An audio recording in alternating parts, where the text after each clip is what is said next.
ये कहानी है गुजरे हुए कल और आने वाले कल की। तो कहानी की शुरुआत 12वीं सदी से होती है और हम सेनापति वारी को देखते हैं जो एक जादूगरनी के पास आया हुआ था। ये इस जादूगरनी से कहता है कि कल हमारे राज्य में राजकुमारी रोसलिन से शादी करने के लिए कोई राजा आ रहे हैं और हम चाहते हैं कि तुम अपने जादू से उस राजा को मार दो ताकि हम राजकुमारी से शादी कर सके। इसके बदले में सेनापति इस बुढ़िया को खजाना देता है। अगले दिन फ्रांस का राजा थिबोल्ट अपने परिवार और नौकरों के साथ इस राज्य की राजकुमारी से शादी करने के लिए आ रहा था, जो इस बात से अनजान था कि यहाँ पर इसको मारने की साजिश हो चुकी है। राजा का सबसे वफादार नौकर एंड्रे था जिसे नहाना बिल्कुल पसंद नहीं। कुछ देर सफर करने के बाद राजा अपने परिवार के साथ इस राज्य में पहुंच जाते हैं जिसका स्वागत राजकुमारी रोसलिन करती है। रोसलिन थिबोल्ट को एक तोहफा देती हैं। राजा थिबोल्ट के आने की खुशी में यहाँ पर जश्न हो रहा था। सभी लोग खाना खा रहे थे। थिबोल्ट अपने नौकर एंड्रे को बचा हुआ खाना फेंक कर दे रहा था। एंड्रे भी खुशी खुशी वो खाना खा रहा था। तभी यहाँ वही जादूगर बुढ़िया एक वाइन लेकर आती है जिसमें काला जादू किया गया था। जादूगरनी सेनापति को बताती है कि इस वाइन में ऐसा जादू किया गया है कि अगर राजकुमारी ये वाइन पिएगी तो उसे राजा में शैतान दिखेगा और वो उस राजा को मार देगी। इनका प्लान तो बहुत बढ़िया था, मगर जब वाइन पीने की बारी आती है तब राजा थिबोल्ट खुशी में राजकुमारी की वाइन पी लेते हैं। उसके बाद थिबोल्ट को यहाँ मौजूद सभी लोगों में शैतान दिखने लगता है। थिबोल्ट बहुत डर जाता है। इसे लगता है कि ये शैतान इसे मार देंगे, इसीलिए ये अपनी तलवार से एक शैतान को मार देता है जो असल में राजकुमारी थी। और ये सब उस वाइन का असर था। थिबोल्ट चिल्ला चिल्ला कर कह रहा था कि ये किसी जादू का असर है, मैंने जानबूझकर राजकुमारी को नहीं मारा है, मगर इसकी बात कोई नहीं सुनता। इस अपराध के लिए राजा थिबोल्ट को कैद कर लिया जाता है। अगले दिन इसे मौत की सजा होनी थी। कुछ समय बाद एंड्रे एक आदमी को लेकर थिबोल्ट से मिलने के लिए आता है, मगर सिपाही इसे अंदर नहीं जाने देते, जिस पर ये कहते हैं कि ये उस राजा की आखिरी इच्छा जानने के लिए आए हैं। जिसके बाद इन्हें थिबोल्ट से मिलने दिया जाता है।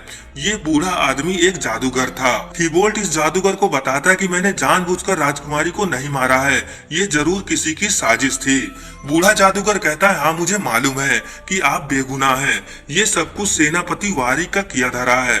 थिबोल्ट इनसे रिक्वेस्ट करता है कि प्लीज मेरी राजकुमारी को जिंदा कर दीजिए। जादूगर कहता है ये मुमकिन नहीं है, मगर एक दूसरा रास्ता है जिसमें बहुत खतरा है। थिबोल्ट कहता है मैं राजकुमारी को दोबारा जिंदा देखने के लिए कुछ भी करने के लिए तैयार हूँ।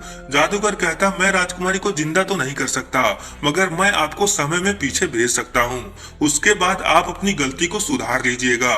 ये जादूगर थिबोल्ट को एक काढ़ा बनाकर पीने को देता है, मगर थिबोल्ट को याद आता है कि इसमें खतरा भी हो सकता है, इसीलिए ये अपना काढ़ा पहले अपने नौकर एंड्रे को पीने के लिए देता है और एंड्रे से कहता है फिक्र मत करो, अगर तुम मर गए तो मैं तुम्हारा बदला इस जादूगर से लूंगा। एंड्रे राजा का वफादार था, इसीलिए ये तुरंत वो काढ़ा पी लेता है, मगर इसे कुछ नहीं होता। इसके बाद थिबोल्ट भी ये काढ़ा पीते हैं। अब ये बूढ़ा जादूगर अपना मंत्र बोलता है, इना मीना डीगा बम बम डीगा। तभी अचानक से राजा और एंड्रे यहाँ से गायब हो जाते हैं। ऐसा होते ही जादूगर को याद आता है कि इसने उस काढ़े में एक चीज तो डालना भूल ही गया, जिसके कारण गड़बड़ हो गई। अब दूसरी तरफ थिबोल्ट और एंड्रे को एक म्यूजियम में होश आता है जहाँ पर बहुत सारी पुरानी चीजें थी जिसे लोग देखने के लिए आते थे।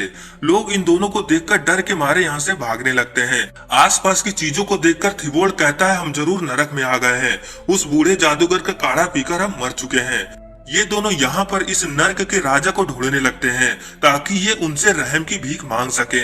तभी इनके सामने एक गाड़ी आती है जिसे देखकर इन्हें लगता है कि वो लाल ड्रैगन है। ये दोनों इस गाड़ी की ऐसी की तैसी कर देते हैं। इसके बाद ये दोनों गॉड से माफी मांगने लगते हैं।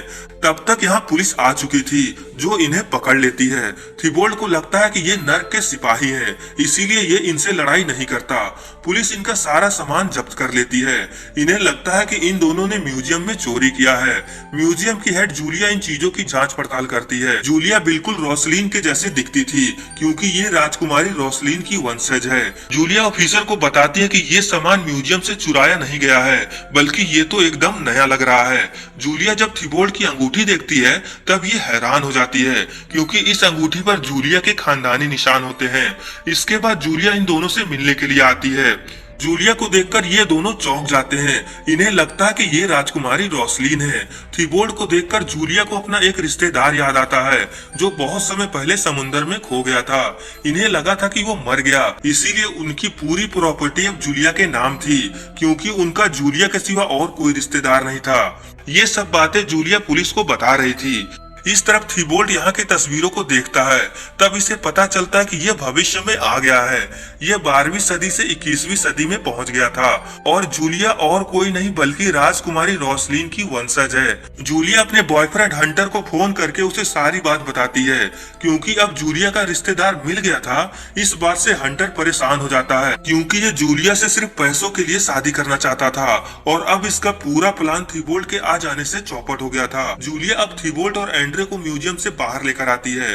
ये दोनों आसपास की चीजों को देखकर घबरा जाते हैं। इन्होंने अपनी पूरी जिंदगी में ऐसी चीजें नहीं देखी थी। इस तरफ 12वीं सदी में ये जादूगर इन दोनों को वापस लाने के लिए ये भी काढ़ा पीकर यहाँ से गायब हो जाता है।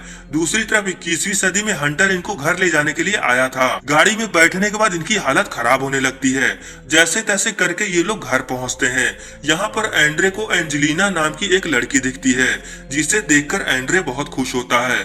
थीबोल्ड और एंड्रे जूलिया के घर की चीजों को देखकर हैरान हो जाते हैं। थीबोल्ड जूलिया से बताता है कि ये फ्रांस का राजा थीबोल्ड है और ये एक जादूगर की गलती से 12वीं सदी से इस सदी में पहुंच गया है। ये जूलिया को बताता है कि मुझे उस जादूगर को ढूंढकर अपनी सदी में जाना होगा। जूलिया को लगता है कि शायद इनकी याददाश्त जा चुकी है। ये इनका मन रखने के लिए कह देती है कि ये इनकी मदद जरूर करेगी। इसके बाद ये इन दोनों को नहाने को कहती है। थीबोल्ड और एंड्रे नहाने के नाम पर पूरे बाथरूम में तहस नहस कर देते हैं। ये देखकर हंटर को बहुत गुस्सा आता है। ये जूलिया से इनकी शिकायत करता है। जूलिया हंटर को समझाती है कि शायद इनकी याददाश्त चली गई है, हम जल्द ही इन्हें डॉक्टर के पास ले जाएंगे। रात में ये चारों एक महंगे होटल में डिनर के लिए जाते हैं। थीबोल्ड और एंड्रे यहाँ पर भी अपनी मन मर्जी कर रहे थे। एंड्रे जो राजा थीबोल्ड का नौकर था, इसीलिए यह फर्श पर बैठकर राजा का फेंका हुआ खाना खा रहा था। बाकी लोग इन्हें ऐसा करते देख बहुत हैरान होते हैं। होटल वाले इन्हें फर्श पर बैठकर खाना खाने से मना करते हैं। थीबोल्ड इन्हें बताता है कि ये हमारे साथ बैठकर खाना नहीं खा सकता, क्योंकि ये हमारा नौकर है। जूलिया की यहाँ पर बेइज्जती होने लगती है। ये थीबोल्ड से रिक्वेस्ट करती है कि इसे भी हमारे साथ बैठकर खाने दीजिए। थीबोल्ड जूलिया की बात नहीं टालता और एंड्रे को भी अपने साथ बैठकर खाने देता है। ज्यादा खाने की वजह से एंड्रे का पेट खराब हो जाता है और ये गैस छोड़ने लगता है। इस तरफ म्यूजियम में वो जादूगर भी यहाँ पहुँच जाता है। अगली सुबह एंड्रे जब घर से बाहर आता है, तब इसके पड़ोस में जो लड़की थी, उसको इसका बॉस ठीक से काम न करने की वजह से इसको डांट रहा था। एंड्रे को ये बात पसंद नहीं आती और ये अपना चाकू निकालकर इसको डराने लगता है। ये इसको एंजेलिना के पैरों को चूमकर माफी मंगवाता है। तभी यहाँ थीबोल्ड और जूलिया भी आ जाते हैं।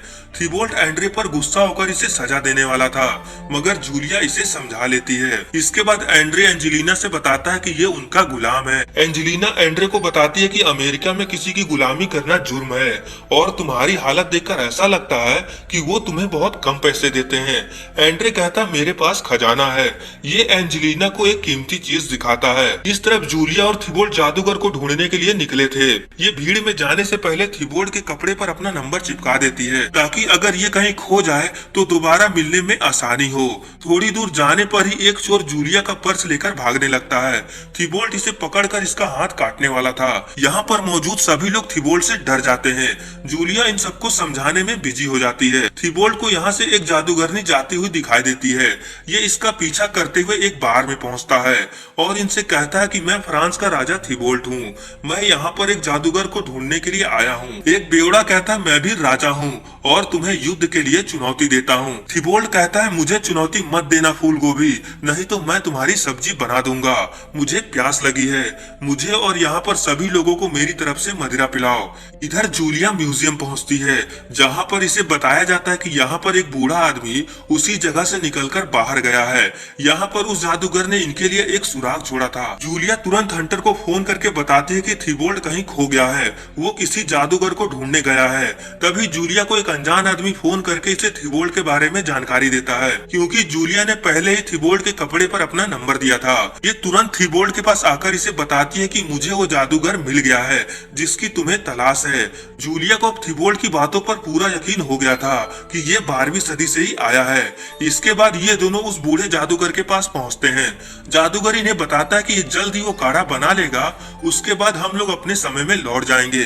थिबोल्ड इससे कहता है मैं अपने नौकर को लेकर आता हूँ। इस तरफ एंड्रे को दिखाया जाता है जो एंजेलिना के साथ उस खजाने को बेचकर खूब एंजॉय कर रहा था। एंड्रे पहली बार इतना अच्छा खाना खा रहा था। ये इसकी जिंदगी का सबसे बेहतरीन पल था। एंजेलिना एंड्रे से कहती है कि तुम अपने मालिक की गुलामी छोड़कर मेरे साथ रहो, बिल्कुल आजाद पंछी की तरह। इसके बाद ये दोनों डिस्को जाते हैं जहाँ पर इत्तेफाक से हंटर अपनी गर्लफ्रेंड के साथ आया हुआ था। ये चारों आपस में टकरा जाते हैं।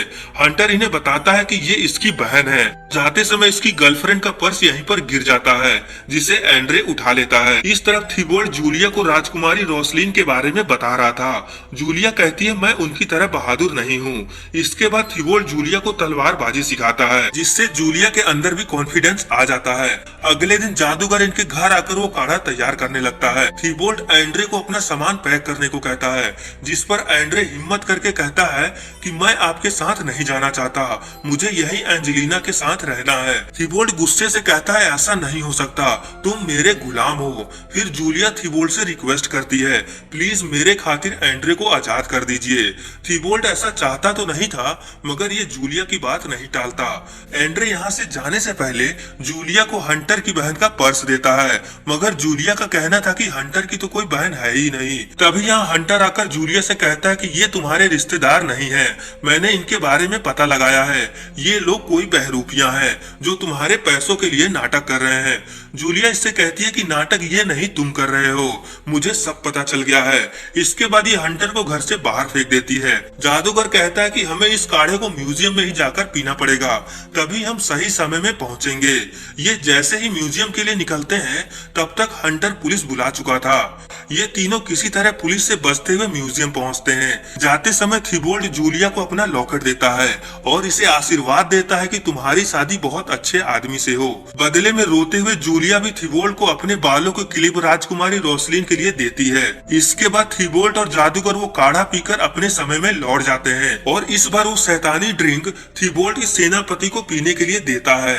सेनापति डरकर यहाँ से भागने के चक्कर में खिड़की से नीचे गिर जाता है और इस तरह से थिबोल्ड अपनी राजकुमारी को बचा लेता है। इस तरफ 21वीं सदी में हंटर को प्यास लगती है और ये उस बचे हुए काढ़े को पी लेता है, जिसके बाद ये यहाँ से गायब होकर 12वीं सदी में पहुँचता है, जहाँ पर इसे एक हट्टा कट्टा आदमी अपना गुलाम बना लेता है। कुछ समय बाद जूलिया की भी एक बहुत अच्छे आदमी से मुलाकात होती है। इस तरफ एंड्रे और एंजेलिना भी एक साथ आजाद होकर बहुत खुश थे और इसी के साथ ये फिल्म खत्म हो जाती है। दोस्तों, इस मूवी का नाम है जस्ट विजिटिंग और इसका हिंदी नाम उल्टा पुल्टा है। ये मूवी आपको हिंदी में भी देखने को मिल जाएगी। तो चलिए मिलते हैं किसी और मूवी के साथ।